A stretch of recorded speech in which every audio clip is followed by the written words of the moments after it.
Et bonjour à tous et bienvenue dans ce nouvel épisode de Bye Bye Patron, le podcast de l'immobilier, de la liberté et des gros billets. Et aujourd'hui, l'épisode du jour ne fera pas exception à ces gros billets avec un invité haut en couleur, à savoir Clément Youdec. Je vous le présenterai un peu plus tard dans l'introduction, mais on va parler d'argent sans langue de bois avec Clément qui a 23 ans, a déjà une expérience de malade et une réussite de malade.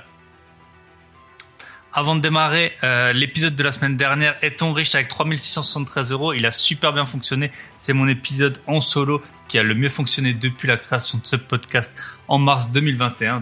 Et effectivement, c'est un sujet sur lequel tout le monde a un avis. La richesse, à partir de quand est-on riche? Sommes-nous vraiment riches? Et ce qu'il faut se comparer aux autres, à quel point, etc. J'ai notamment deux retours de Romain qui était passé sur le podcast, qui a deux doigts de quitter Sarah Trace. Félicitations à toi. Et à T.I. Brights, ou je sais pas comment tu dis, T. Brights. Merci également pour ton retour et tes retours régulièrement. Pour les nouveaux auditeurs, soyez les bienvenus sur ce podcast Bye Bye Patron. Donc ici, on traite de tout ce qui concerne le Bye Bye Patron et tout ce qui entoure le Bye Bye Patron. Donc le plus souvent, c'est de l'entrepreneuriat, c'est de l'investissement immobilier, bourse, crypto. Le plus souvent immobilier parce que c'est un peu le meilleur moyen et le plus rapide selon moi de dire Bye Bye Patron. Donc on a fait pas mal d'épisodes avec des personnes qui ont pu changer de vie grâce à l'investissement IMO, mais vraiment on essaye de faire un peu, de ratisser large toutes les possibilités qui existent pour dire le Bye Bye Patron. Je me présente presque jamais, mais vu que là justement on a beaucoup de nouveaux auditeurs, je vais m'en occuper. Donc je m'appelle Thibaut, je suis investisseur immobilier depuis 2011, j'ai investi dans plusieurs pays, je me suis expatrié de la France il y a maintenant 10 ans, même un peu plus que 10 ans, mais je reviens très souvent dans ce beau pays, notamment pour gérer mes biens, parce que j'en ai vraiment la plupart de mon patrimoine qui est situé en France, en tout cas de mon patrimoine immobilier. À la base, j'avais un métier qui était ultra exigeant en termes d'horaire, avec une rémunération peu motivante, on va dire, et c'est ça qui m'a amené le concept du Bye Bye Patron depuis, ça fait maintenant largement plus que 5 ans que j'ai pu quitter ce métier peu reluisant, mais j'en garde quand même toujours un souvenir un peu amer. Voilà, je sais à quel point on peut être exploité par son patron qui peut gagner jusqu'à 50 fois son salaire alors qu'il travaille autant que vous. Donc j'ai procédé à de nombreux investissements, notamment immobiliers, depuis le début en fait de ma vie professionnelle. Je suis aussi investi en bourse depuis 2015, je pense, donc ça commence à faire un petit moment. En crypto depuis 2017. Alors en crypto avec des périodes plus ou moins actives. Mais la bourse et puis surtout l'immobilier, voilà, je suis quand même bien investi, ça me prend pas mal de temps. La bourse, j'essaie vraiment d'automatiser au maximum. Les investissements immobiliers, je suis encore en forte phase d'acquisition, j'essaie d'acheter le plus de biens possible. Donc ça me prend pas mal de temps, surtout que c'est pas du tout mon activité principale. Aujourd'hui, j'ai pas mal de mes biens avec Michel, c'est un très bon ami à moi et c'est également mon associé. Avec lui, on a un club d'investisseurs dans lequel on aide justement des investisseurs débutants ou même qui ont déjà des biens pour faire leurs premières acquisitions, donc au singulier ou au pluriel. Donc le club, il s'appelle le Club Invest.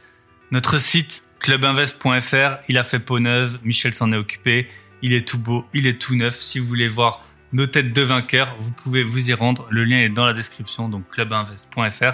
Et si vous voulez nous rejoindre pour réaliser vos premiers investissements rentable, n'hésitez pas à prendre contact avec nous et on peut s'appeler gratuitement. La vie elle est pas belle et si ça match entre vous et entre nous, voilà, vous pouvez rejoindre le club. Il y a une bonne équipe de joyeux lurons. On est à peu près, je pense, une dizaine.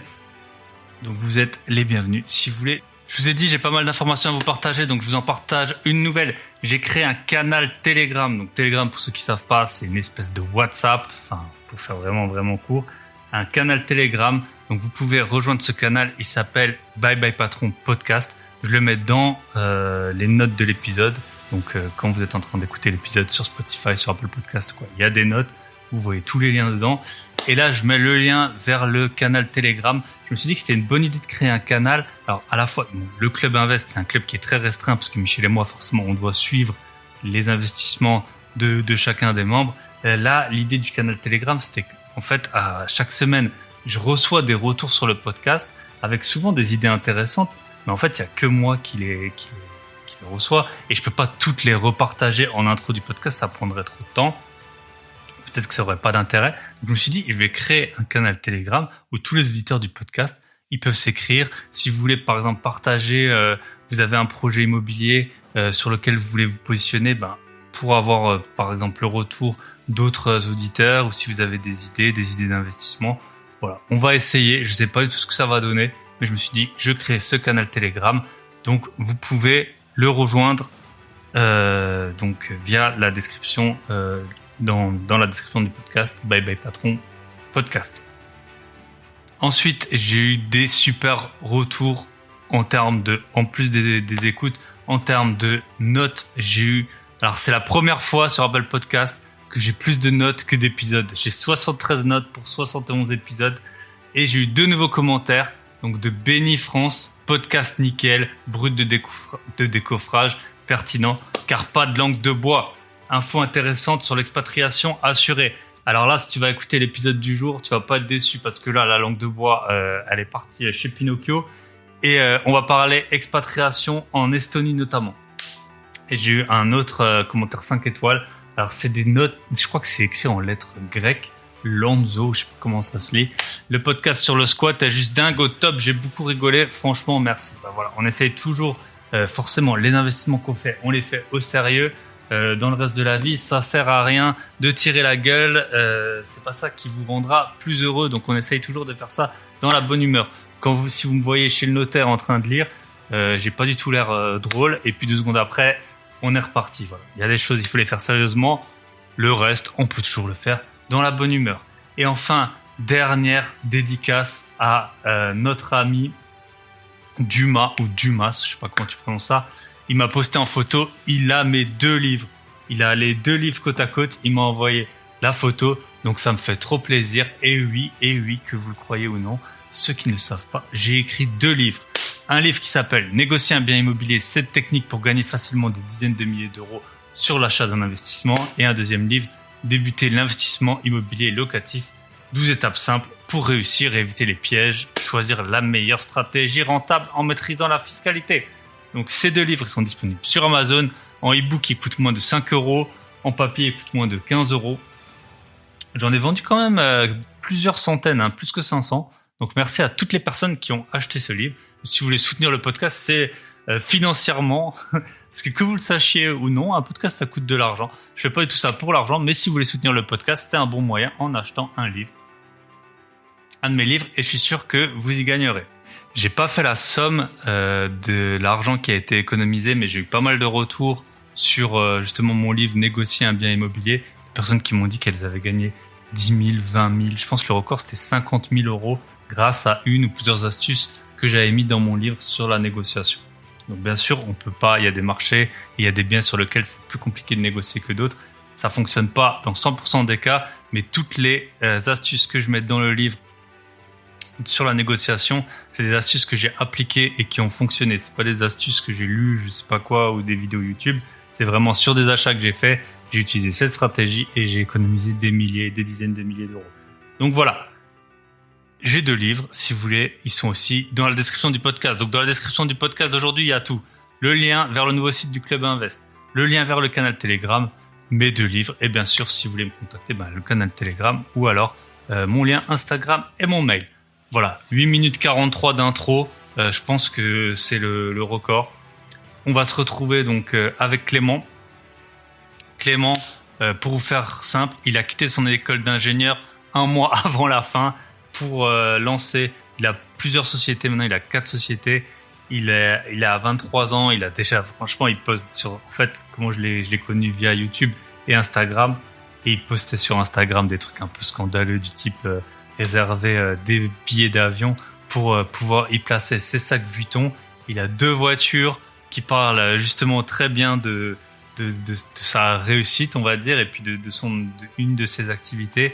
Il a une Maserati avec son nom de famille directement comme plaque, donc UDEC. Donc pour dire, elle est pas louée. Et puis un Porsche Cayenne avec la plaque BTC, donc Bitcoin. Clément, il s'est expatrié rapidement en Estonie, donc on va voir avec lui, en plus de ces 4 sociétés, des activités de ces 4 sociétés, et ben justement les avantages de l'Estonie, comment c'est de vivre là-bas, combien ça coûte de créer une société, comment ça fonctionne. C'est super intéressant, j'ai trouvé. Et puis Clément, il a 23 ans, Donc on a quand même, on a plus de 10 ans d'écart et c'était aussi passionnant parce que la plupart des personnes qui m'entourent et des personnes que je côtoie sur Instagram, en gros, elles ont 10 ans de plus ou 10 ans de moins que moi. Et là, avoir quelqu'un de 23 ans, on voit qu'il y a un peu certains codes qui sont différents. Il s'est notamment fait connaître sur TikTok. Il a lancé des sociétés très jeunes. Est-ce qu'il a été précoce ou est-ce que c'est aussi maintenant un écosystème qui aide à plus se lancer dans l'entrepreneuriat? Probablement un peu des deux. Donc c'était super intéressant de faire cet épisode avec Clément. J'ai vraiment adoré le faire.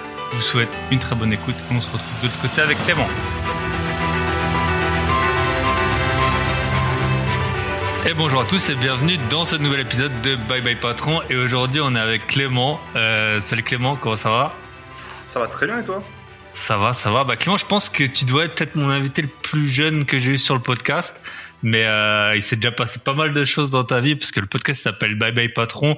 En général, c'est plutôt des personnes qui sont lancées, on va dire plein de bonne volonté dans le milieu professionnel et qui sont aperçues que c'était peut-être pas aussi rose qu'ils l'avaient espéré et que pour aspirer à la vie justement qu'ils souhaitaient, c'était peut-être le moment de dire Bye Bye Patron.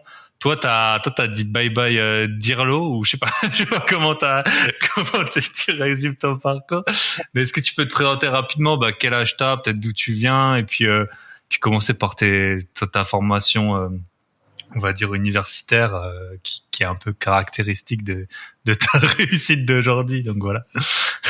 Ouais, c'est clair que. Alors bonjour à tous. C'est clair que moi j'ai pas. Alors j'ai dit bye bye patron pour le coup parce que j'ai quand même fait 3 ans de salariat. Mais j'ai surtout dit bye bye à mes études, à mon école après un bac plus 5, ma foi fructueux, on va dire. Enfin, sauf sur la fin. Et concrètement, c'est vrai que au niveau de mon parcours, c'est vrai que moi j'ai 23 ans et j'ai fait à la base un bac plus 5 en école d'ingénieur en informatique. Et j'ai arrêté les études il y a de ça moins d'1 an, donc à mes 22 ans, donc à la fin de mon bac plus 5, à 1 mois de la fin même, pour faire très court, parce que concrètement, ça ne tient pas debout cette histoire, mais je développais en parallèle de ma filière d'étudiant classique, mon premier business, ma première société. J'avais commencé à entrevoir qu'il y avait une autre voie qui était possible, autre que celle des études, des belles professions, suivies d'un beau métier pendant 45 ans, à passer sa vie à attendre ses soirées à attendre les week-ends à attendre les vacances, enfin les congés, le peu qu'on en a. Et j'avais commencé à entrevoir qu'il y avait une autre possibilité, donc j'avais monté un première entreprise, un premier business, qui était du conseil patrimonial. Donc rien à voir avec, rien à voir avec tes études dans la tech, quoi. Clairement rien à voir. Ce qui n'a pas trop plu à mes professeurs, concrètement, parce que pour eux, ça n'avait aucun sens. Pour les citer, c'était débile de monter une activité parallèle, en parallèle de mes études d'ingénieur. Ils disaient qu'il fallait faire une seule chose à la fois. Sauf que concrètement, l'école d'ingénieur, on va pas c'est relativement tranquille. C'est dur d'y rentrer, après ça va, en général. C'est bien résumé. C'est très dur d'y rentrer. Enfin, très dur d'y rentrer. Ça dépend de l'école. La mienne n'était pas si compliquée que ça d'y rentrer. Mais une fois que t'es dedans, là, par contre, c'est la branlette. Là, vraiment, il y a des projets, il y a faut étudier un peu. Mais quand c'est un domaine, normalement, t'as choisi le domaine. Donc, c'est un domaine qui te tient à peu près à cœur, normalement. Donc, t'es un minimum passionné par le truc. Et moi, l'informatique, c'est vrai que c'est un domaine qui me plaisait pas mal. Mais j'avais vu que je faisais mes études en alternance, je travaillais en même temps 6 mois dans l'année en entreprise. Et donc, je passais 6 mois dans l'année derrière un bureau à concevoir des logiciels, des sites web. Magnifique. C'était la vie que mes proches trouvaient ça parfait, tu vois. C'est vraiment... toi, ils devaient se dire, ouais, t'aimes les ordinateurs, tu travailles sur un ordinateur, tu dois être content, en gros, ça devait ressembler à ça. Et en fait, quand t'es proche, tu sais, t'as pas d'entendre dans tes proches. Moi, j'avais mon père qui était ingénieur en informatique et tout, mais sinon, au-delà de ça, c'était un métier vraiment bien vu, tu vois. C'était vraiment, t'étais dans la classe moyenne aisée, si je puis dire. Ouais, moyenne haute, voilà. C'était ingénieur, en général, ça fait bien, quoi. C'est ça fait très bien. Et c'est ça le problème. C'est que du coup, vu que ça fait bien, tu te contentes de ça. Sauf que concrètement, ta vie, c'est concrètement, elle est un peu mieux que la vie de n'importe quel autre salarié. C'est-à-dire que tu gagnes 2600 net quand tu commences, tu finis probablement à 3500, 4000, 4500, peu importe. Mais concrètement, ta vie par rapport au salarié moyen qui doit gagner 1800 euros par mois, t'as une meilleure voiture, tu pars un peu plus en vacances, t'as une plus belle maison, mais ça s'arrête là en fait. T'as plus de liberté dans ta vie, tu passes ta vie à travailler pour un autre, tu passes ta vie à travailler pour un patron, tu fais les rêves, tu pars, ton travail contribue au rêve de ton patron et pas au tien. Donc, au bout de 3 ans à travailler là-dedans, j'ai commencé à vite comprendre que c'était clairement pas fait pour moi. Ok. Et donc, c'est là pour le coup, j'ai dit bye bye à mon patron. Mais vu que, comme je te l'ai dit, j'étais en filière d'ingénieur, j'étais en CDD. Enfin, un contrôle alternance, c'est un CDD. Donc, il y a une fin. Et mine de rien, l'entreprise était très cool. Donc, j'avais aucun souci pour finir cette filière. Mais par contre, comme je te l'ai dit, mes profs qui m'ont dit que c'était complètement débile de monter un business en parallèle, j'avais largement le niveau pour avoir le diplôme et ils ne me l'ont pas donné juste parce que t'avais un business à côté. Ça leur plaisait pas. Ça leur plaisait pas. Ils me les ont descendus. Alors ils ont été remontés dans l'historique. Ils m'ont dit tel jour il a été absent. Allez hop, on divise. La note c'est 0. Et ça. Punaise, incroyable.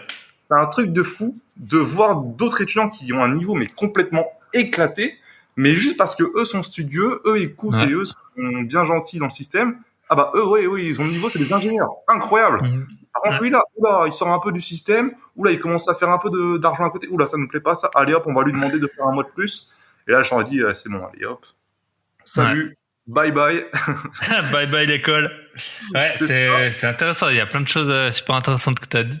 Alors déjà, on voit en fait, on dit souvent les études, même les études d'école de commerce, c'est fait pour faire des bons salariés, c'est pas fait pour faire des bons entrepreneurs.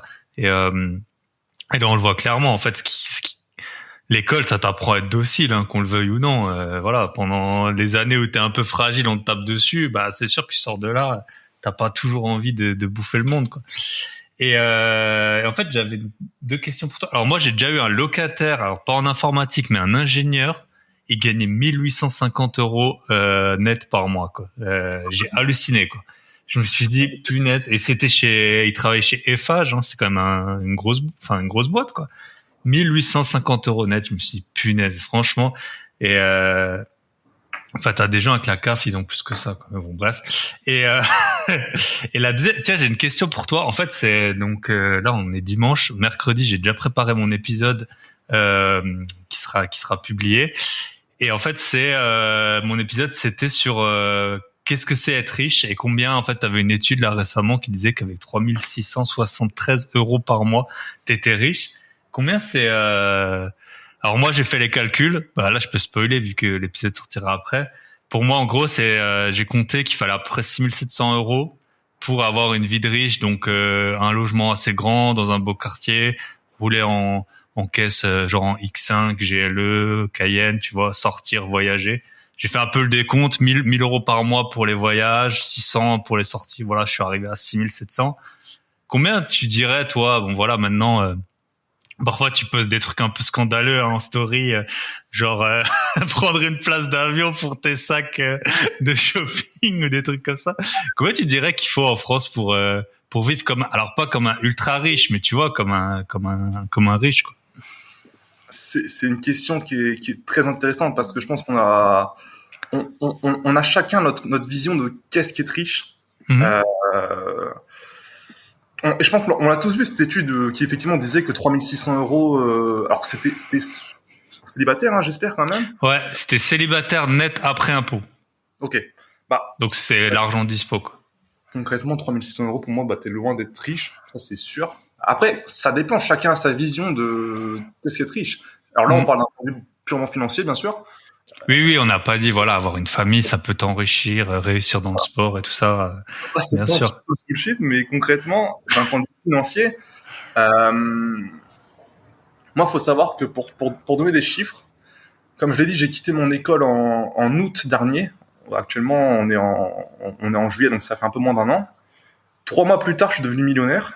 Et pour moi, j'étais clairement pas riche. Là, aujourd'hui, alors j'ai une vie, c'est vrai que j'ai acheté j'ai 1000 chevaux dans mon garage, j'ai acheté des belles voitures, j'ai une vie qui est, que la plupart des Français vont considérer comme étant riches. Et c'est vrai que ça fait très longtemps que j'ai pas regardé les factures. C'est vrai que je prends des places d'avion supplémentaires pour mes sacs Louis Vuitton. C'est vrai que mais pour moi, et c'est vrai que ça va un peu perdre mon profil, c'est que pour moi, moi je pense que je me considérais comme étant riche à 30 millions. Et À 30 millions. Ah oui, bah ok, ouais. Ouais, non, c'est. Slash Non, 100 000 euros. De quoi? Slash 100 000 euros par mois. Pour moi, là, en fait, j'ai vu des gens qui avaient cette vie-là, et là, c'est un autre délire. Ouais. Et là, c'est qui est complètement différent. Ouais, c'est ça. Ouais, je pense que après, c'est toujours, faut voir à quel pourcentage de la population tu considères qui sont riches ou non. Mais moi, je suis toujours, et puis après, t'as toujours ce qui est super compliqué, c'est la différence entre les patrimoines et les revenus, tu vois. Quand t'entends même des politiciens, tu sais, qui ont des millions de patrimoine, après qui te disent qu'avec 3-4 000 euros, t'es riche. Enfin, tu vois, il y a un moment, si tu veux avoir des millions de patrimoine, c'est pas en gagnant 4 000 balles par mois que tu vas y arriver. Et du coup, bon, c'est intéressant ce que tu dis. 3 mois après avoir quitté l'école, t'étais millionnaire. Comment ça arrivé ce petit tour de passe-passe? C'est vrai que c'est pour ça. C'était, alors, laisse-moi, t'as mis sur ton livret A, en fait, toutes tes rémunérations de ton alternance, et ça. grâce aux intérêts composés de 3 ans. C'est ça. C'est vraiment ça. Toi, tu m'as t'as découvert ce sujet. Non, mais c'est pour ça que j'ai aussi, c'est pour ça que j'ai quitté mes études en étant relativement serein. C'est que concrètement, alors, au moment où j'ai quitté mes études, je faisais quelques milliers d'euros par mois. C'était, j'avais vu que c'était via ton activité de gestion de patrimoine. c'est ça. En fait, en parallèle de mon école d'ingénieur, j'avais fait une école de commerce à distance pour avoir des habilitations, pour avoir le droit d'être consultant patrimonial, parce que c'est un métier qu'on ne peut pas exercer comme ça. On peut pas se réveiller et dire je suis consultant patrimonial. Donc clairement, j'avais fait une école de commerce en parallèle. J'avais commencé à trouver mes premiers clients. J'avais un fonctionnement très très innovant, c'est-à-dire que je fonctionnais à la recommandation.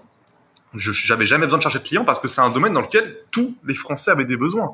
Je m'adressais à la classe moyenne et je leur montrais que clairement n'importe qui peut placer son argent à les minimum 10% par an, sans prendre de risques, parce qu'il faut savoir que l'investissement sur le long terme c'est pas risqué. Et c'était ça mon discours. Et donc j'avais aucun souci pour trouver des clients. Et donc c'est pour ça qu'au moment de quitter mes études, je faisais plusieurs milliers d'euros par mois. Alors on ne devient pas millionnaire en étant consultant patrimonial, mais on peut vivre bien et atteindre les 10 000 euros par mois. Ça, c'est quelque chose qui est possible. Donc, c'est à partir de là où, effectivement, j'ai quitté mes études. Ensuite, donc ça faisait pas mal de mois, peut-être plus d'1 an que j'exerçais. Donc, j'avais commencé à me constituer un vrai bon capital par rapport à un mec de 22 ans. J'étais considéré comme dans les dans les riches parmi l'étude dont on parlait juste avant. Dans les 0,1% ou je ne sais pas quoi. Ouais, c'était 7%. 7% à 3000, c'était dans les 7% les mieux payés, à 3673 euros. Ouais. J'avais regardé par rapport à mes chiffres et dès que tu commençais à tatiller les 10K par mois, tout de suite, on arrivait vers les 1%. J'ai regardé ça, la courbe est intéressante. Et donc, concrètement, moi, je commençais, j'avais des connaissances forcément en immobilier, en bourse, tous les placements qui sont très bien pour monsieur, madame, tout le monde, qui étaient très bien pour moi, que j'utilisais moi-même. Donc, je conseillais ce que j'utilisais à titre perso. Mais forcément, je commençais à m'intéresser aux produits à très haut rendement. Donc là, on parle de crypto, on parle de robot trading. Et c'est vrai que, donc, combiné aux intérêts composés, on connaît tous, quand on fait des calculs faramineux comme ça sur Excel avec les intérêts composés, on fait mais attends, un produit qui tourne à 10% par mois, si je mets 5 000 euros, ça veut dire que dans 2 ans je me retrouverai avec 150 000 euros. Ben oui, c'est vrai. C'est vrai que les gens, ça paraît fou, mais c'est vrai que c'est vrai et c'est concrètement à peu près comme ça que ça s'est passé pour moi. En se diversifiant, en investissant sur beaucoup de produits à très haut rendement. Donc on parle de crypto, on parle de finances décentralisées. Ça commençait à très très bien marcher l'année dernière. C'est là que ça fleurissait de partout. On parle de robot trading, que ce soit en forex, que ce soit sur l'or, que ce soit sur les devises, que sur la crypto aussi. Et donc, le fait de se former là-dessus, le fait d'investir un capital qui, comme je disais, commençait à être non négligeable, fait que concrètement, combiné à l'explosion de la crypto en décembre 2021, je me rappelle que j'avais notamment... 2020 plutôt, non 2020 plutôt, exactement. Ouais. C'est ça. C'est vrai que là, pour le coup, c'était plutôt l'inverse. Tout ça, je me rappelle avoir acheté mes premiers BNB à $20 pièce, revendus à $540 pièce. Ça fait des trades de fou furieux, hein. Ça fait des trades de fou furieux. Donc c'est comme ça que concrètement ça s'est passé. En fait, c'est mes connaissances que j'apprenais pour moi que j'ai ensuite redistribué à mes clients et je leur en parlais. Alors interdiction de conseiller dans ces domaines-là, hein, bien évidemment, tout ce qui est crypto, il n'existe même pas d'habilitation pour conseiller là-dedans. Et ça, je le faisais jamais. Mais voilà, c'est la combinaison de tout ça, plus mes réseaux sociaux qui commencent à exploser. Je devais avoir passé les 200 000 followers sur TikTok, les 20, 30 000 sur YouTube. Mine de rien, c'est une source de revenus non négligeable. Donc voilà. Plus tu pouvais faire de l'affiliation sur des plateformes et tout, je pense via ces réseaux. C'est ça. Parce que vas-y. Ouais. Moi, ce que je veux dire, c'est que ce qui est intéressant, c'est que c'est comme tout dans la vie quand on veut faire du business, c'est juste identifier des gaps en fait. Faut juste identifier des gaps dans les marchés et se positionner. Sur YouTube, moi je m'étais formé à titre perso pour investir sur des robots trading, de la crypto, etc. Et je regarde sur le YouTube francophone, personne ne parle de robot trading. Et je fais, mais attends, mais moi ça marche, je prends 10-15% par mois avec les plus risqués, 5% avec les plus tranquilles. Pourquoi personne n'en parle? Donc je me suis positionné, j'ai été le premier, et c'est quand on tape bot trading sur YouTube, quand on tape robot trading sur YouTube, je dois sortir en tête de liste parce que concrètement j'étais le premier à en parler. Alors maintenant ça a fleuri de partout, hein. C'est un domaine qui a complètement explosé, mais à l'époque, il y a plus d'1 an, quand j'ai fait ma première vidéo YouTube sur le sujet, c'était nouveau. Et des gaps dans la société, dans les marchés, il y en a partout, hein. Même sur YouTube, il en reste plein. Hein. C'est assez alarmant. Ouais, c'est sûr. Voilà. Bon, ces robots, ils ont pas tous eu des fins géniales, mais c'est clair qu'il y a un moment où ça payait vraiment, ça crachait fortement. Et justement, qu'est-ce que t'en penses en ce moment? La crypto, elle est un peu en berne. On va pas donner de conseils pour les auditeurs, mais toi, quel est ton point de vue par rapport à au timing en ce moment? Qu'est-ce qu'il faudrait faire selon toi? Ce serait rentrer massivement, rester un peu en retrait, suivre un DCA comme n'importe qui le ferait. Ce que moi, plus ou moins, je suis en train de faire à titre perso. Voilà, j'ai des ordres auto qui passent et puis parce que j'ai plein de trucs à faire aussi, hein. Ça dépend aussi d'où on en est, quoi. Quand t'es tout jeune, t'as plein de temps pour aller sur toutes les plateformes de crypto, mais quoi qu'on en dise, ça prend un temps fou. La crypto, ça prend un temps fou, enfin, surtout au début, quoi. Donc, ouais. Comment tu vois un peu là, ce marché un peu, il a quand même craché, on peut dire que ça a craché, mais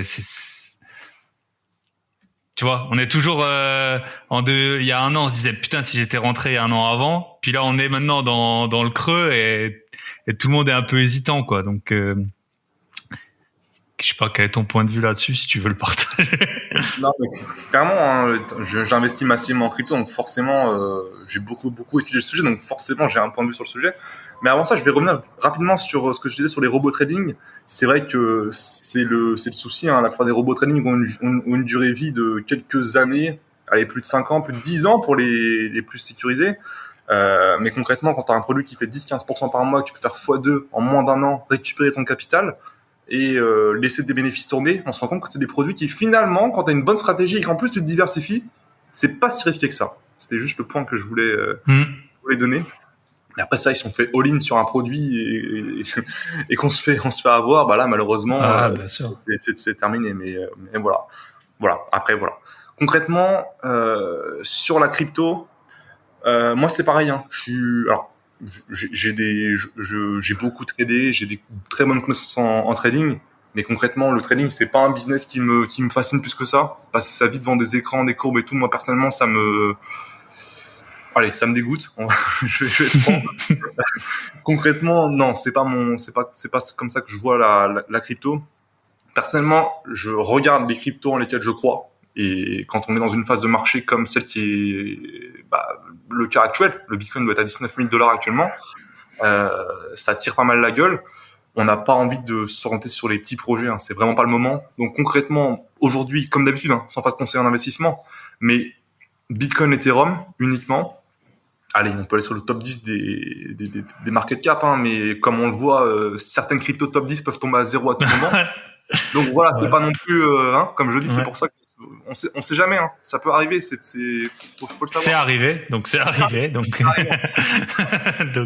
terrible. Mais voilà, Bitcoin, Ethereum, quand on est en période de crash, on peut le dire, comme actuellement. Et clairement, quand on n'a pas beaucoup de temps, quand on veut se focaliser sur d'autres business et qu'on veut vraiment soit se focaliser sur un projet. Moi, c'est ça, je fonctionne par sprint, par projet. Je lance une nouvelle société, j'achète un nouveau bien immobilier, voilà, un projet précis. Et donc, j'ai pas le temps pour checker la crypto tous les jours. Donc, qu'est-ce que je fais ? DCA, Bitcoin, Ethereum, toutes les semaines. Et on a beau avoir toutes les connaissances du monde, personne ne sait où est le point haut, personne ne sait où est le point bas. Donc concrètement, moi j'ai fait le tour de la question 40 000 fois, il n'y a rien de mieux. Il y a sur le long terme, rien de mieux quand je parle du rapport temps passé sur le bénéfice recherché. C'est ça. Parce que le DCA, ça coûte 0 en temps. Et quand on croit en les cryptos dans lesquels on investit, / la technologie qui est derrière, personnellement, je suis sûr à 99% de mes investissements en DCA. C'est pour ça que ce serait toujours mon point de vue, sans faire de conseil encore une fois, même si quand on fait du DCA et qu'on y croit, on peut pas se tromper. Ok, donc voilà, DCA, c'est marrant, c'est ce que je fais aussi, DCA toutes les semaines, et puis principalement sur, en tout cas, les toutes grosses cryptos. Ok, et donc ça, on a fait le tour, donc la fin de tes études. Et t'exerces encore là ton activité de gestion de patrimoine ? Alors, ça fait longtemps que je prends plus de nouveaux clients parce que cette activité-là, le souci, c'est que t'échanges ton temps contre de l'argent quelque part. Vu que tes clients, faut passer du temps avec, faut les rencontrer, faut faire des visites, faut s'occuper de leur dossier. C'est pour ça que je dis que c'est Après, moi, ma vision de la vie, c'est pas déléguer à 100% et ne rien faire et voilà. Donc le fait de travailler me dérange absolument pas. Mais il y a un moment, quand tu arrives à une centaine de clients, tu peux pas non plus augmenter indéfiniment. Donc là, deux solutions. Soit je m'arrête là et je gère uniquement les clients que j'ai actuellement, c'est ce que je fais. Soit je scale, j'embauche, employé, et c'est ce qui devrait arriver, je pense, parce que c'est une activité qui me tient. En fait, il y a un gap, encore une fois. Tous les Français ont besoin de ça. Tous les Français qui peuvent épargner ne serait-ce que 100 € par mois peuvent investir. Et moi, vu que je fonctionne pas, je prends pas d'honoraires. Je fonctionne pas. Je leur demande pas de me payer pour le temps passé. Enfin, ça dépend du client. Mais concrètement, la personne classe moyenne classique, elle ne me paye pas pour mon temps. Donc, tout le monde a un besoin. Donc, il y a un gap. Donc, je suis là avec plaisir pour le combler. Encore une fois, c'est ça le business. Et comment tu te rémunères un pourcentage d'investissement, du coup ? Ça dépend des produits, mais typiquement, ça dépend, que ce soit SCPI, un bien immobilier, que ce soit neuf de l'ancien, c'est pas pareil. Des investissements en bourse, que soit j'accompagne sur la constitution d'un portefeuille boursier de la personne. Là, effectivement, elle me paye directement. Si par contre, on passe par exemple sur un produit plus passif, plus père de famille, une assurance vie par exemple, là, effectivement, je peux prendre un pourcentage. Un bien immobilier ancien, un bien immobilier neuf, typiquement le bien immobilier neuf, c'est très simple, le promoteur il prend une marge, moi je vais rogner la marge du promoteur. Ce qui fait que le client qui passe en direct ou qui passe pas en direct, qui passe via moi avec mes conseils et l'expertise qui va avec, le client ça lui revient strictement au même, sauf que moi je prends un bon billet à la vente. Donc c'est ça qui est intéressant parce que les promoteurs se gavent littéralement, donc ils ont largement de quoi rogner leur marge. Ok, cool. Et du coup, donc t'as 23 ans et tu m'as dit en off que t'avais 4 sociétés. Donc là, on en a vu une, plus une et demie, parce qu'en fait, t'as la création de contenu, YouTube, TikTok, un peu d'Instagram. Et du coup, les 2 autres sociétés que tu peux en parler rapidement ? C'est ça. Alors concrètement, on en a parlé même on a parlé de 2. Effectivement, la troisième, c'est tout ce qui est création de contenu. TikTok, YouTube, c'est vrai que je produis du contenu depuis TikTok, ça doit faire peut-être même 2 ans maintenant. Et pareil, hein, je fais que de le répéter, mais le business c'est ça. Il y avait un gap. Quand je suis arrivé sur TikTok, personne parlait de finance sur TikTok. J'ai regardé le TikTok US. Il y avait des avocats, il y avait des docteurs, il y avait des mecs, des conseillers financiers, il y avait de tout. Le TikTok français, c'était que de la danse il y a 2 ans. C'était que des petites meufs qui dansaient. Et j'ai fait, mais attends, il y a un gap. Il y a un marché à prendre. Enfin, il y a même pas qu'un marché, il y a tout le marché à prendre là. N'importe qui se lance sur TikTok va forcément réussir. Donc j'ai pris un domaine, j'ai pris la finance. Alors je me suis fait insulter. Hein. Ah, je me suis fait défoncer. Hein. Alors là, la personne moyenne il y a 2 ans sur TikTok avait 15 ans. Ouais. Donc un mec qui s'invente machin, oui, je parle de finance, je me faisais défoncer. Maintenant, voilà, ça rigolait, tout le monde rigolait. Qui est-ce qui rigole maintenant, hein, on se demande. Donc le business c'est ça, hein, c'est identifier des gaps. Donc concrètement, j'ai lancé cette société-là qui est ma société estonienne. Alors, je dis que c'est ma société de création de contenu, mais l'avantage des boîtes estoniennes, c'est qu'il n'y a pas d'objet social, donc tu peux faire tout ce que tu veux. Hein. Tu peux clairement vendre des slips, gagner de l'argent de la bourse, acheter un bien immobilier. Il y a 0%. Non, l'argent, tu l'envoies comme tu veux. Il n'y a pas d'objet social. Tu n'as qu'une boîte et tu fais ce que tu veux avec. C'est l'avantage des sociétés estoniennes. Moi, concrètement, c'est que de la création de contenu. C'est pour ça que je dédie cette boîte à ça. Et sinon, la dernière société que j'ai lancée il y a moins d'1 mois. Alors, on s'est associés, on est 2 à la direction. Et concrètement, là, on est sur un business physique. C'est pour ça que je suis revenu en France, malgré moi. Je suis très très bien en Estonie, mais malheureusement, là pour le coup, question de business, encore une fois, on a identifié un gap. Pour le coup, on est sur du business physique, donc avec employés, des horaires, des locaux. Donc ça me change complètement. Hein. Moi, j'ai toujours fonctionné en ligne, j'ai toujours fonctionné en visio, toujours fonctionné aux heures que tu voulais, travailler tard s'il faut et tout ça. La vie parfaite, la vie de liberté, la vie tu fais ce que tu veux, tu te réveilles le soir, tu fais n'importe quoi, tu te réveilles à 10h, tu travailles sur tes trucs. Enfin, la vie est très simple à Tallinn en Estonie. Il y a aucun problème. Et là, je ratterris dans la vraie vie. Là, là, on est dans la vraie vie. Il faut gérer les employés, il faut s'occuper de trouver un local. Tout est lent. Les gens sont lents. Le mec rédige un bail pour la location. Il me dit que ça va lui prendre 3 semaines pour l'écrire. Frérot, moi, ça me prend 2 heures hein, si tu veux que j'écrive le bail. Comment ça se passe? Tout est lent. Les gens sont lents. Donc, en plus, c'est dans le sud. C'est pour ça. Dans le sud, ils ont le temps. C'est ça. Ok. Et tu peux nous dire de l'activité? Je peux en parler. Alors, juste comment ça t'est venu, sans en parler du business model ou quoi, mais qu'on puisse se faire une petite idée. C'est ça, c'est que encore une fois, hein, on a identifié un gap. Je voulais poser des vitres teintées sur ma Maserati, donc j'appelle pour pouvoir poser des vitres teintées. Je leur dis le modèle de la voiture, etc. Ils me disent oui, aucun souci, ça va vous coûter tant. Je fais c'est un peu, c'est assez cher. Pour un truc qui prend 1 heure à faire, mais pourquoi pas.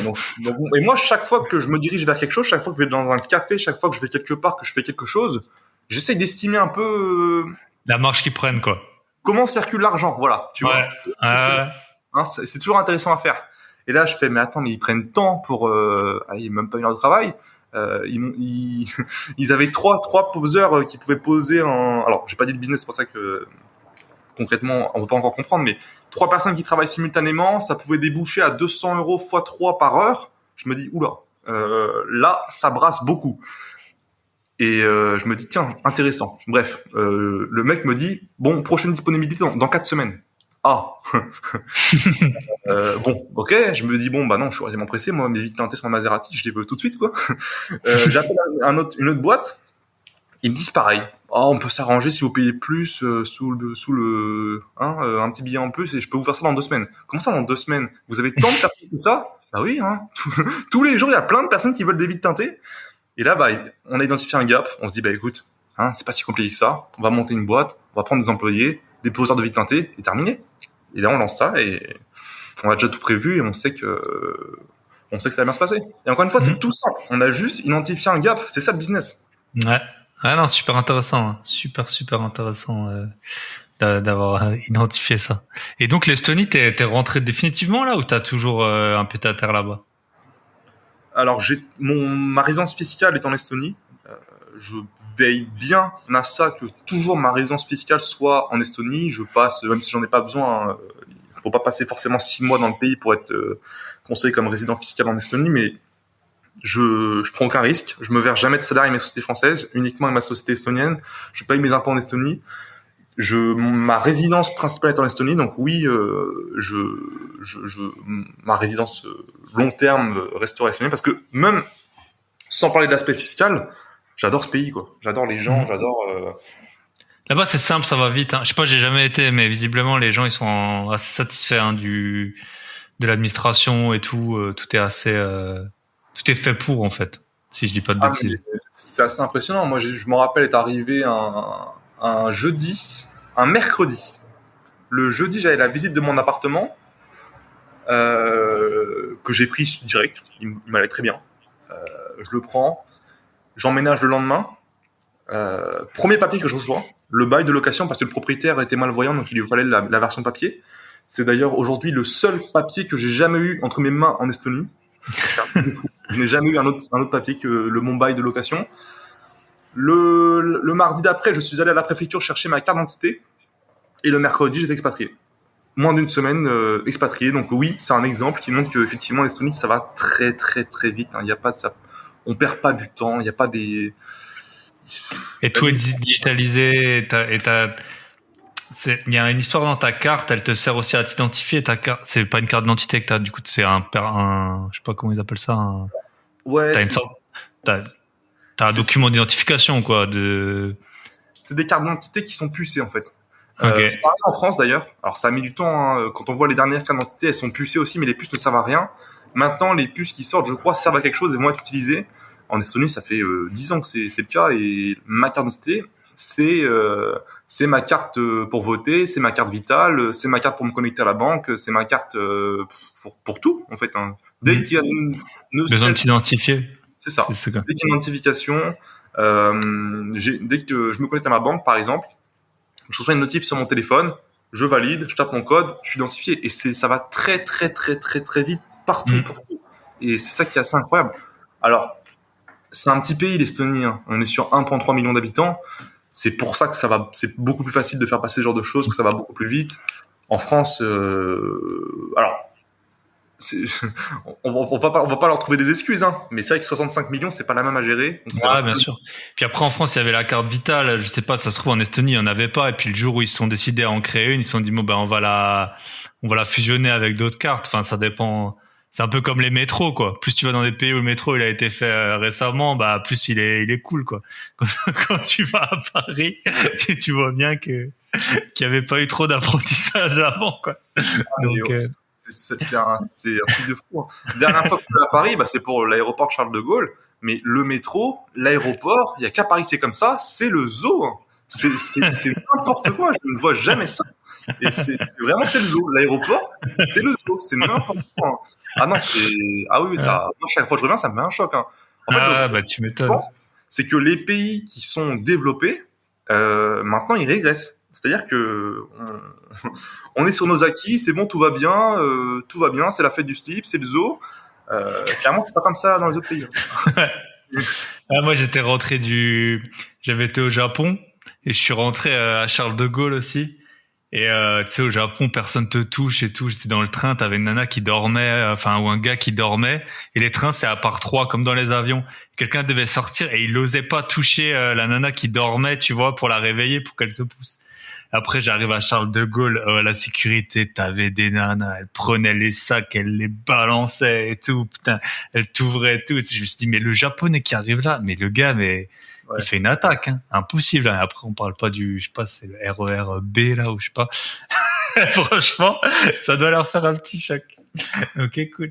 Et du coup, comment tu vois un peu, juste comment ça se passe si quelqu'un veut ouvrir une société en Estonie. Après, je suppose que t'as un expert comptable sur place. Combien ça coûte à peu près de créer une société en Estonie et de la faire gérer? Enfin, tout ce qui est l'aspect légal, quoi. Ouais, ça c'est intéressant comme question, parce que c'est une question qu'on me pose très souvent. Comment on s'expatrie, comment on crée sa boîte. Bon, bah, c'est expatrié, j'ai donné grosso modo le modèle, hein. C'est très simple, hein. Tu prends l'avion, tu vas. Non, mais en fait, c'est pas loin d'être simple. Tu prends ton avion. C'est le moment où tu as un bail. Donc, bah, faut aller sur le Bon Coin estonien. Ça s'appelle city24.ee. Et du moment que tu as un bail, tu peux demander ta carte d'identité. Et c'est tout, quoi. Après, tu demandes un petit certificat de résidence fiscale pour faire beau. Hein. C'est tout. C'est très, très simple. C'est les grosses lignes. Hein. Moi, j'ai payé les 2 plus grosses formations qui existent dans le domaine, qui coûtent 1000 balles chacune. Pour faire les choses carrées, mais honnêtement c'est très très très simple, hein. J'aurais pu le faire tout seul. Concrètement, après pour la création de la boîte, alors moi on m'avait conseillé un comptable. Bon, honnêtement, peu importe le comptable, vous allez voir qu'on s'en fout un peu, c'est tellement que c'est simple. Donc j'ai pris un comptable qui est connu comme étant le comptable des Français. Salut à toi Valentin. Il parle français du coup? Non, pas du tout. Et son anglais est pas terrible. C'est pour ça que c'est très marrant. Mais concrètement, il a l'habitude. Et concrètement, je lui avais demandé, j'avais pris rendez-vous avec lui, je lui avais demandé, ouais, j'aimerais bien créer ma boîte, comment ça se passe, est-ce que vous pouvez m'aider? Moi, j'avais créé une boîte en France, donc j'avais l'habitude de le CABIS, le RCS, les sociétés, machin, ça prend 4 semaines, faut prendre rendez-vous, le truc. Machin, faut créer l'objet social, faut payer le 1K l'expert comptable pour qu'il crée tes statuts, faut réfléchir à l'objet social, faut faire les clauses et tout. Le comptable estonien, il m'a dit, on s'en bat les couilles. Il m'a dit, en ligne, ça te prend 1h30, frérot. Et je lui ai dit, je peux pas m'aider. Il m'a dit, bah, je peux vous le facturer si vous voulez, mais honnêtement, tu n'as pas besoin.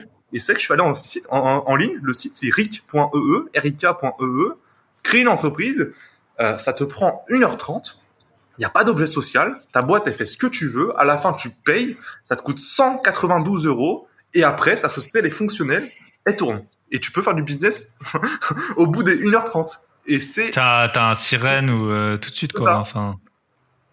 T'as un registre code, et avec ça tu peux t'identifier, tu peux opter pour un numéro de TVA, chose que j'ai, à partir du moment où tu fais du B2C. Et puis voilà quoi, ça c'est tout. non, c'est ça. Au début, moi ça m'a explosé quand il m'a dit bah non, bah pourquoi tu veux de l'aide, enfin. Fais ton truc toi. C'est con quoi. Nous pour une SCI, tu vas chez l'expert comptable, tu sais alors. Et petite question que et après ton comptable, bah, il te fait la compta. Combien il te coûte tous les mois? Je suppose qu'il y a des forfaits en fonction du volume d'activité. Ouais, alors honnêtement, j'en ai aucune idée. Si je l'ai payé une fois, ça doit être au bout de. Alors, ma boîte estonienne existe depuis octobre dernier. Je l'ai dû le payer il y a 2-3 mois. Donc en 6 mois, je crois que je l'ai payé 450 €, je crois. Okay. 400 et 500. Mais j'ai jamais rien comparé. Hein. Enfin, honnêtement, je me suis peut-être fait scam. J'en ai aucune idée. Mais 1000 € par an, quoi. Enfin, c'est ça. Je pense que c'est un prix ça me semble honnête par rapport au travail qu'il fait. Sachant que je fais rien du tout. Hein. C'est lui qui, en fait, je lui ai donné un accès en ligne. C'est en fait sur le site estonien de déclaration, tu peux donner l'accès à ton comptable. Il y a un espace, enfin c'est fait exprès pour le comptable. Et du coup, le comptable fait tout. Moi j'ai juste un espace en ligne où je lui envoie mes docs et c'est tout. Le mec fait tout. Le mec fait les déclarations, le mec fait l'administration. Alors qu'en France, mon comptable, je dois quand même faire certaines démarches. Des fois, il faut que je déclare des trucs moi-même, il faut que je me connecte des fois moi-même. Ça n'arrive jamais en Estonie. Voilà. Okay. Ah bah cool. Et la vie en Estonie, bon l'hiver c'est un peu plus dur que l'été, je suppose. C'est ça, faut aimer le froid. Ouais. Faut pas avoir peur. Non, mais c'est vrai que quand on réfléchit à, c'est une question qui revient souvent, hein, quand on veut s'expatrier, quand on veut changer d'air. Concrètement, on a l'impression qu'il y a concrètement un tiers des gens qui vont à Dubaï, un tiers qui vont en Estonie, un tiers qui vont en Asie du Sud-Est. Moi, c'était un peu la vision que je m'étais fait. J'avais quand même beaucoup hésité. C'est vrai que le problème de l'Estonie, c'est concrètement l'hiver, ça peut tomber à -15 très facilement. Il neige tous les jours dans l'année. Donc voilà, il fait nuit aussi, c'est intéressant. Ouais. C'est qu'il fait nuit de midi à 11h, le lendemain matin. Non, mais ouais, alors là, je parle en fait, concrètement, c'est intéressant, vu que c'est très proche de l'hémisphère nord, c'est juste en dessous de la Finlande. Hein.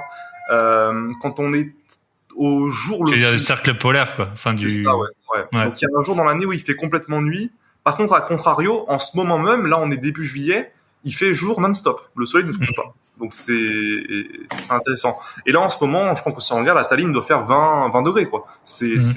L'été est très sympa. Il fait beau, c'est très sympa. Par contre, c'est vrai que l'hiver, ça reste le pôle Nord, quoi. Voilà. Il fait -5 en moyenne. Mais après, c'est un bon moyen d'en profiter pour voyager aussi.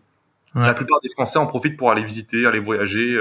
L'hiver, voilà, on peut aller à Dubaï, justement, c'est le moment. Parce que c'est vrai qu'il y a pas longtemps, là, j'ai eu vite fait une opportunité pour aller bosser à Dubaï. Et je me suis dit, mais toute l'année, laisse tomber, quoi. L'été, c'est à l'inverse, quoi. L'été, tu meurs là-bas, quoi. Ouais, c'est Donc, ça. je pense que ce serait un bon mix de faire les deux. De faire une partie de l'hiver à Dubaï ou ailleurs et puis l'été en Estonie, quoi. Bah cool. Et tiens, je voudrais un tout petit point. En fait, j'en parle souvent, même si c'est pas dans l'objet social du podcast. Je parle de sport. Souvent, là, j'avais mon épisode de cette semaine, c'était avec un gars qui fait de l'ultra cyclisme. Toi, ça se voit. T'en fais. Comment tu cales juste un peu ton rythme? Donc, t'as 4 sociétés maintenant. T'habites dans plusieurs endroits. Comment tu cales ton rythme tu fais de la muscu, je suppose. Comment tu cales un peu ton rythme de sport sur la semaine? Est-ce que t'as une discipline super stricte concernant ça, ou comment tu t'organises pour le sport? Niveau sport, alors ouais, musculation. J'avais commencé parce que j'aimais pas mon physique. Aujourd'hui, c'est parce que j'en ai besoin. Clairement, le soir, si je ne soulève pas des poids, je deviens fou. Donc c'est surtout ça. J'ai commencé la boxe et je cours aussi, aller 3-4 fois par semaine, en alternance avec la boxe en fait. Donc c'est vrai que concrètement 2 sessions de sport par jour, ça prend du temps. Des fois ça saute, hein. C'est pas ma priorité. Moi je le dis clairement, hein, je suis pas pas athlète de haut niveau, quoi. Il faut une routine parfaite, machin, truc, tu te lèves 6 heures, douche froide, méditation, mes couilles. Non, moi je suis vraiment, des fois ça saute, machin, on privilégie toujours. Comme je le dis, moi je travaille par gros sprint. Des fois, si je fais pas de sport pendant un mois parce que je travaille non-stop, bon bah c'est comme ça. Concrètement, faut que je être bien dans ses baskets et être en adéquation avec son objectif. Moi, concrètement, mon but c'est la santé avant tout, hein. Concrètement, si on se dégage du temps, si on fait tout ça, il y a un moment, c'est pour vivre une vie qu'on souhaite. Et moi, ma vie que je souhaite, elle va de pair avec une vie un minimum sportive. Et donc là, tu vois, comme je t'ai dit, hein, je suis en déplacement, je suis à Toulouse depuis 2 semaines. Mais concrètement, voilà, un abonnement à la salle de sport, aller courir 30 minutes le soir, c'est rien. Hein. Les gens qui disent qu'ils n'ont pas le temps, ils se trouvent des excuses. Après, concrètement, pour donner une image de ma routine, qui n'est jamais la même, hein. Ça change tout le temps. Là, je suis à Toulouse. Dans 2 semaines, je pars à Rennes. Dans 3 semaines, je suis à Genève. Dans 4 semaines, je suis en Italie. Et après, je suis pas capable de le prévoir plus que ça. Mais donc, ma routine change tout le temps. Par contre, j'en ai toujours une. Ça, c'est quelque chose qui est très important. C'est que même si on bouge, même si on peut être amené à bouger beaucoup, même si on peut faire beaucoup de choses, il faut toujours une certaine discipline. Et moi, ma discipline, c'est le sommeil. C'est toujours se coucher à la même heure et se lever à la même heure. C'est pour moi la base de tout. C'est-à-dire que si tu vas te coucher à la même heure, tu te lèves toujours à la même heure, ta journée, tu peux te la programmer. Tu peux faire ton petit calendrier la veille. Tu peux caler ta séance de sport la veille, si tu vas le matin, si tu vas le soir, si tu vas à telle heure. Après, oui, tu peux faire le mec, je me calme ma méditation, je fais ma souplesse, je fais de la visualisation, je fais des affirmations, miracle morning, waouh. Non, mais ça, oui, tu peux le faire. Encore une fois, c'est en adéquation, tu peux faire ta séance de yoga, c'est bien. Mais moi, concrètement, aujourd'hui, j'utilise un tracker d'habitude et tous les soirs, je viens cocher mes habitudes que j'essaie de mettre en place. Donc, vu que je bouge tout le temps, mes habitudes, je les mets tout le temps en place, en fait, hein. Elles sont jamais, je crois qu'il faut 21 jours, hein, pour mettre en place une habitude. Je n'y arrive jamais, vu que, chaque fois, je les place, ça change, machin, les horaires, le décalage horaire, donc mais il n'y a pas d'excuse, en fait. C'est-à-dire que moi, je me lève à 6 heures, je vais à la salle de sport, à 8 heures, ma journée démarre, et c'est très bien. Voilà, c'est très bien. Le soir, une fois que je suis explosé, j'ai la tête, pleine à cause d'avoir passé la journée devant le travail, je vais à la boxe, je vais courir, et concrètement, une demi-heure, comme je l'ai dit, c'est rien dans une journée, hein. On a 24 heures, c'est rien une demi-heure. Donc, ok, voilà. Cool. Donc la veille, en gros la veille pour le lendemain. Enfin moi c'est comme ça aussi quand je sais que quand j'essaie de maintenir une discipline, c'est au moins souvent je le fais à 2 jours. Je vais courir ce jour, et puis ce jour je fais ça. Ok, bah cool. J'ai des questions pour la fin. Je sais pas si tu voulais rajouter un petit truc sur ton parcours, peut-être ton futur. Alors même sur la planification, c'est intéressant parce que c'est là que tout se joue en vrai, je pense. Moi, pour donner un peu comment je fonctionne, en fait, il faut toujours partir d'un plan global, ce que j'appelle l'objectif de vie. Alors, sans entrer dans le détail, on a globalement, normalement, tous à peu près le même. L'argent, ça vient, mais après, une fois qu'on l'a, il y a d'autres choses qui viennent. Donc moi, ce que je fais, c'est que j'ai une note qui s'appelle, comme la série The 100, The 100. Et concrètement, c'est 100 choses que je veux faire avant de mourir. Et donc ça, concrètement, c'est mon objectif long terme, tu vois. À partir de là, j'en découle mon plan de 90 jours. C'est mon plan trimestriel. Et concrètement, c'est les habitudes c'est les objectifs que je veux atteindre sur le prochain trimestre. Et à partir de là, viennent le fameux calendrier avec les tâches que je veux accomplir cette semaine en adéquation avec les objectifs du plan de 90 jours. Et ces tâches, en fait, elles se remplissent. Enfin, moi, je les remplis la veille pour le lendemain. Et concrètement, tu remplis ton calendrier, tu essaies de tenir un maximum. Alors, bien sûr, ça saute tout le temps, mais concrètement, quand tu as un modèle d'organisation, de planification qui tient à peu près la route et que tu arrives à t'y tenir, c'est ça qui fait que les autres n'avancent à rien pendant que toi, tu fais le travail de 15 personnes. C'est ça, hein, c'est la planification, parce que ça va très vite d'ouvrir son téléphone, tomber sur TikTok ou les réels ou je sais pas quoi, et de scroller pendant une éternité. Et d'après d'avoir un bilan iPhone de 8 heures de consommation d'écran par jour, ça va très très vite. Donc c'est pour ça que pour moi c'est la planification. Et ça vient avec encore une fois un minimum de discipline et c'est objectif. Parce qu'en fait si on n'est pas drivé, si on n'a rien au début on est drivé par le cash, hein, souvent hein, on veut de l'argent, on est drivé par le cash, on trouve un projet et à partir de là il n'y a pas de souci, hein. On travaille. Les gens qui procrastinent, c'est parce qu'ils sont pas drivés, ils n'ont pas trouvé leur objectif. Moi, je pense que c'est ça. Hein. Quand on est drivé, quand on a une motivation, quand on est drivé, la motivation, elle va te perdre. Si t'as pas de motivation, c'est que t'as pas encore trouvé ton objectif. C'est ça. Et si tu comptes que sur la motivation, en général, ça se passe pas bien au bout des 90 jours. Ouais. C'est vrai que c'est vraiment tu vois, moi, les podcasts, à part une semaine où j'étais en train de finir d'écrire un de mes livres, sinon, ça fait 1 an et demi, toutes les semaines, bam, le podcast, il sort, et voilà. Et dans ma planification de la semaine, je sais que je dois enregistrer un épisode. Enfin, tu vois, c'est tout le temps planifié, et c'est comme ça que je me suis jamais raté, à part cette semaine-là. Donc, voilà. Ok. Et écoute, je pense qu'on a fait un bon tour. Le futur, comment tu le vois un peu? Justement, je pourrais sortir mes notes, mais ouais, sur les 100 trucs à faire. C'est ça, mais je les ai jamais montrés à personne. Personne n'a jamais vu cette liste. Hein. C'est ça. C'est ça qui est beau, c'est que et vraiment c'est. Non, mais il faut pas parce que sinon, tu vas être. Soit il y en a un qui va dire que c'est con, ou soit il y en a il va te copier, il va le faire avant toi, c'est un truc qui doit être personnel, hein, je pense. Et puis t'as d'autres choses. Si tu veux des enfants, t'en veux pas, ou des trucs comme ça, voilà, ça regarde pas les autres gens, je pense. Hein, donc c'est ça. Mais pourtant, c'est vrai que le futur s'annonce quand même prometteur. Bon là, sur les trois prochains mois, comme je l'ai dit, on va développer le business physique. Qu'on pourra peut-être même franchiser, développer en France. Ça peut peut-être bien partir sur 3 ans d'activité forte là-dedans. Ça, je ne sais pas. Je suis incapable de prévoir au-delà de mon plan de 90 jours. Ça, c'est quelque chose qui est... Je pense déjà que c'est très dur de prévoir sur 90 jours. Alors, en plus, prévoir derrière. Pour ça que moi, je dis objectif long terme et après plan de 90 jours. Prévoir sur 3 ans, honnêtement, je pense que ça ne sert strictement à rien. À moins de faire un projet long terme, qu'on monte une grosse boîte, qu'on est à la tête d'une multinationale, là, forcément, il faut des objectifs de ce type-là. Mais moi, je suis pas capable de le faire dans l'état actuel.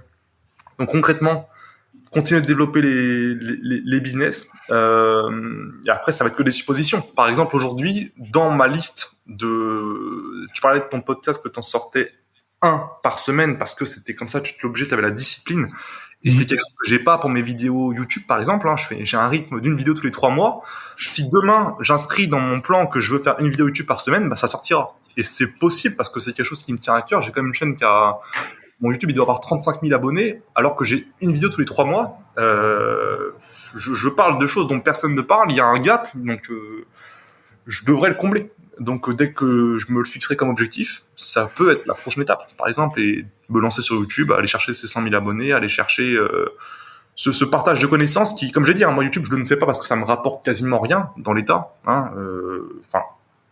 Pour le coup, je reste, comme je l'ai dit, je me considère pas comme étant riche, donc je reste quand même drivé pas mal par le cash aujourd'hui. Donc ce qui me rapporte pas, je le fais que quand j'ai le temps, quand j'ai un minimum de patience. C'est pour ça que ça sort pas tout de suite. Mais concrètement, les vidéos YouTube aujourd'hui, c'est vrai que les vues plus les sponsors, on touche quand même quelques milliers d'euros par vidéo, donc ça me fait quand même mine de rien, quasiment 10K qui tombent tous les mois grâce à ça. Il y a moyen de faire beaucoup. Mais au-delà de ça, vu qu'il y a tellement tout ce que j'ai aujourd'hui, les retours que j'ai, les messages que j'ai, les retours ultra positifs de gens que j'ai aidés, c'est peut-être ça l'objectif de vie qu'on a tous en commun. Et donc c'est peut-être sur ça qu'il faut mettre l'accent dans le futur. Et c'est pour ça que ça me tiendrait fortement à cœur de le faire. Alors en gardant toujours mon caractère relativement insolent. Clivant. Insolent, voilà. Moi je pense que si t'as pas d'ennemis, c'est que t'es pas là, c'est loin. Trop gentil. Non, mais voilà. Concrètement, quand on dit véritablement ce qu'on pense, on se fait forcément pas avec des amis, et c'est ça qui est intéressant. Et donc peut-être, je fais que des suppositions parce que, comme je l'ai dit, je suis pas capable de prévoir au-dessus de mon plan de 90 jours, mais peut-être que ça sera ça le futur. Développer les réseaux, développer le partage d'informations, développer le Discord, peut-être un Telegram, peut-être le Instagram, le YouTube, tout ça. Ça peut être sympa pour continuer de propager cette intelligence financière, j'ai envie de dire, parce que pour la rendre accessible, tout le monde aujourd'hui peut dire bye bye à son patron et quitter la rat race. Et voilà, c'est vrai que je parle beaucoup de robot trading, je parle beaucoup de crypto, mais j'ai quand même des grosses connaissances en bourse, en immobilier, tout ce qui touche à la finance en fait. Donc il y a moyen de faire quelque chose. Faire de tout. En tout cas, moi je fais tout. Voilà. Alors il faut le faire, sérieusement, mais il faut faire de tout. On sait jamais ce qui va boomer. Voilà, là je regarde, j'ai de l'immobilier dans des petites villes, il a fait x2 en 3 ans. Qui pouvait me le dire il y a 3 ans? Personne. Voilà, la crypto il y a 6 mois et c'était Bitcoin $200,000. Aujourd'hui, il y en a, ils vont me dire Bitcoin $2. Personne n'en sait rien, donc autant être un peu partout et puis choper les grosses tendances. Ok, cool. Vas-y, 2 petites questions. Est-ce que tu as un invité à me recommander? Alors ça peut être vraiment dans tout, autour du bye bye patron ou du sport, j'aime bien aussi. Je sais pas si ça devient comme ça. Alors je dirais moi l'année prochaine. Écoute, pourquoi pas, franchement. Là, j'ai déjà fait un seul épisode pour l'instant avec un suivi d'une invitée. D'ailleurs, elle est partie en Estonie, Céline. Ouais. Et alors je sais pas si elle en est, je sais pas où elle en est maintenant, mais c'était il y a 6 mois en tout cas, elle était partie en Estonie. Puis de temps en temps, je la suis par rapport à ça. Ok, tu sais quoi, on va prendre ça, moi, toi, dans un an. Hop, je le fous dans mon calendrier d'iPhone, comme ça sonnera. Et puis après on verra. On verra. Moi, je pense qu'on peut prendre la note, on peut se le noter dans un an. Moi, je pense qu'on aura tous les deux beaucoup step up, donc ça peut être très intéressant. Après, des gens que je peux te recommander, franchement, allez, je pense à mon pote Elliot EPF sur Instagram. On a un parcours qui est relativement, je dirais pas similaire parce que concrètement, j'ai fait pas mal d'argent en prenant des risques très très importants.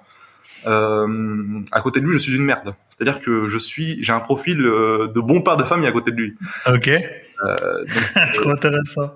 Si ces domaines intéressent tes auditeurs d'aller chercher pas que les placements de bon père de famille à 10% par an, même si c'est très bien, mais d'aller chercher ces mêmes pourcentages, ces mêmes rendements par mois, on mine de rien à Tallinn, on est beaucoup à être là-dedans et c'est vrai que on se gave littéralement, donc c'est un domaine qui fleurit énormément et c'est vrai que quand on fait les choses bien, comme je l'ai dit, quand on se diversifie bien, quand on met pas tous ses dans le même panier, quand on se sécurise dès qu'on va chercher son x2, finalement on prend pas tant de risques que ça. Ok, cool. Écoute, j'ai noté Elliot, je le contacterai du coup, super. Et dernière question, quel est le meilleur conseil qu'on t'ait donné? Je sais pas si t'en as. Ouais. Après, c'est pas que des conseils business, il y a parfois, on a pu te donner des bons conseils de vie. Alors, le meilleur conseil qu'on m'ait donné, je pense à mon prof qui m'a dit que je faisais de la merde. Ouais. On l'embrasse. Hein. Je sais pas si quel Maserati il conduit lui. Est-ce qu'il a un Cayenne turbo de 500 chevaux, une Maserati Grand Turismo dans son garage? Je ne pense pas. Non, mais enfin, moi, j'ai jamais reçu de. Enfin, quand j'ai commencé, et mine de rien, j'ai commencé à pas mal mettre le paquet il y a moins d'un an. Donc aujourd'hui, je reçois pas vraiment de conseils marquants, c'est que des discussions entre associés où on brainstorm, donc pas de choses vraiment marquantes. Donc normalement, c'est plutôt les choses qui sont venues avant qu'on pu me faire fleurir, me faire manger la pilule rouge. Bah ça, franchement, j'en ai pas eu beaucoup. Franchement, dans mon entourage, que ce soit amis, que ce soit parents, que ce soit profs, enfin, toutes les personnes que je connaissais, on m'a globalement tiré vers le bas. On m'a globalement dit qu'il fallait aller chercher la sécurité. On m'a globalement dit que je cherchais quelque chose qui n'était pas possible. On m'a globalement dit qu'avoir une Porsche à 25 ans, c'était impossible. Mes parents me disaient d'arrêter de rêver. Aujourd'hui, j'ai 23 ans et Mais t'as pas de Porsche. Ah si, t'as une Porsche Cayenne. ouais, ok, ça c'est une voiture de. Parce que quand on pense la Porsche à 25 ans, on pense pour le Cayenne Turbo. L'Estonie, je te rappelle qu'il neige 6 mois dans l'année. Ah ouais, bah oui. Du coup, ouais, la propulsion, c'est pas pour. C'est que pour l'été. Et pour l'été, il faut opter pour la Masère. Donc voilà, on peut pas tout faire. Voilà, mais tout ça pour dire qu'on m'a jamais donné un bon conseil. Et ce qui m'a boosté, c'est quand on m'a dit que je faisais de la merde. C'est pour ça que je dis ça. C'est ça qui m'a boosté et je me suis dit je vais leur montrer. Ils me disent que c'est pas possible, je vais leur montrer ça. Et aujourd'hui, comme je l'ai dit, ils se foutaient de ma gueule. Qui est-ce qui rigole aujourd'hui? Nous on rigole bien en tout cas. Donc voilà. Ok, écoute, super que. Et là, c'est quoi la plaque de ta Cayenne Turbo? Tu l'as partagée, je pense, sur les réseaux. Oui. Alors le Cayenne, il est plaqué BTC, donc Bitcoin. J'ai la plaque. Alors c'est BTC 1 parce qu'il faut forcément un chiffre sur les plaques estoniennes, donc forcément elles finissent toujours par un 1. Mais je suis le détenteur de la plaque Bitcoin estonienne. C'est moi qui l'ai. Si vous voulez me l'acheter, ça sera 300 000 euros minimum. Parce que je pense que ça va prendre en valeur. Ouais. Non, mais il est plaqué BTC. C'est assez important. Et la Maserati est plaquée UDEC, avec mon nom tout simplement. Comme ça, et c'est marrant. C'est toujours d'avoir des mecs qui te reconnaissent, qui te filment et qui t'envoient la vidéo parce qu'elle tourne en France cette voiture-là. Donc c'est marrant. Et au moins maintenant, parce qu'en France, les mecs tous les jours c'est rends la location MDR machin. C'est le but, il y a mon nom sur la plaque en fait. Ok. En fait, ça marche plus. Ça marche plus les locations là, c'est pas loué comme il dit SCH. Voilà. Ok, écoute Clément, ça m'a fait super plaisir de faire cet épisode avec toi. Je te souhaite plein de réussite dans tes business et puis du coup rendez-vous est pris dans un an. Un an. Allez, c'est ça. Allez. Bonne fin de journée et bye bye. À très bientôt. Ciao.